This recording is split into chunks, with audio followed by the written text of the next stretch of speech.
A'udzubillahi minasyaitonirrajim. Bismillahirrahmanirrahim. Assalamualaikum warahmatullahi wabarakatuh. Saya Nurul Syazwani binti Rusmawi. Ini adalah nombor telefon saya 011255512669. Okey, tuan-tuan dan puan-puan yang saya hormati sekalian. Ini adalah buku untuk tuan-tuan dan puan-puan sekiranya signing untuk wasiat, hibah serta deklarasi harta sepencarian ataupun nak buat pentadbiran harta pusaka, iaitu pentadbiran tu maksudnya dah meninggal dunia, seseorang dah meninggal dunia tetapi tak selesaikan lagi harta pusaka dia. InsyaAllah buku ini akan diberi secara free kepada tuan-tuan dan puan-puan, buku nipis ini. Okey, kita teruskan dengan soalan kita. Hari ini saya dapat soalan, petang ni saya dapat soalan. Si mati adalah wanita, ada suami, ada seorang anak lelaki, ada 3 orang anak perempuan tetapi dah tak ada ibu dan bapa. Okey, si suami bertanya, dapat sewa bulan 750. Macam mana nak bahagi kepada anak-anak ini? Sebab rumah ni adalah rumah yang dibina di atas tanah Lot Lidi. Jadi saya menjangkakan ia akan mengambil masa yang agak panjang, masa yang lebih sikit untuk diselesaikan. Jadi sekiranya belum bertukar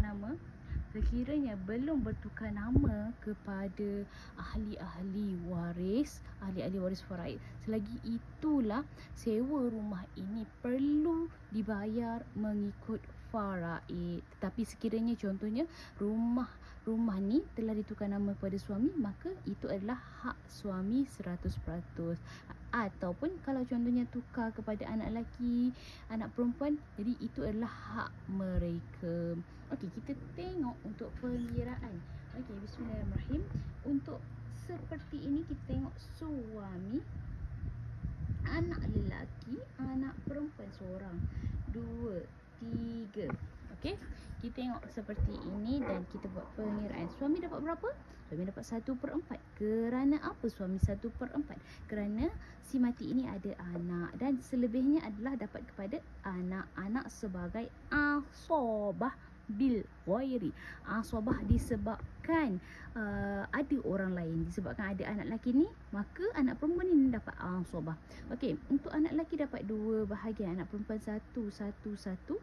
Jadi kita tambah 2 tambah dengan 3 jadi 5 di sini. Okey, di sini kita buat 4, 1. Yang ini adalah 4 tolak 1 jadi 3. Okey, tetapi 3 di sini ni, 3 tak boleh nak bahagi dengan 5 ni. Sebab bahagian untuk anak-anak ni 5.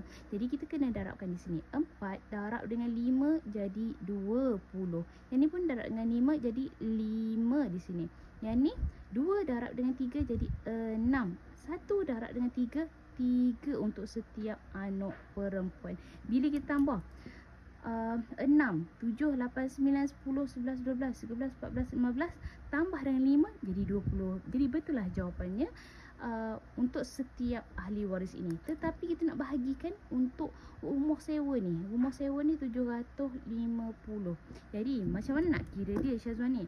Okey, macam mana nak kira? Kita ambil kalkulator. 5 per dengan berapa tu? 20 darab 750. Maka suami dapat RM 187.5.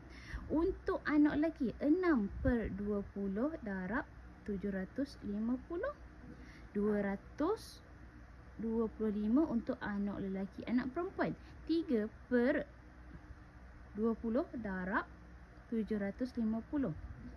Anak perempuan dapat 112.5. 112.5.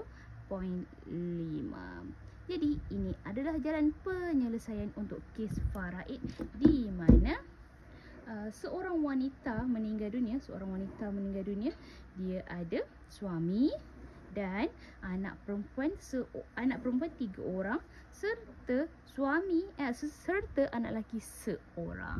Semoga video ini bermanfaat kepada encik yang bertanya. Saya tak boleh sebut nama dia, ia adalah secret.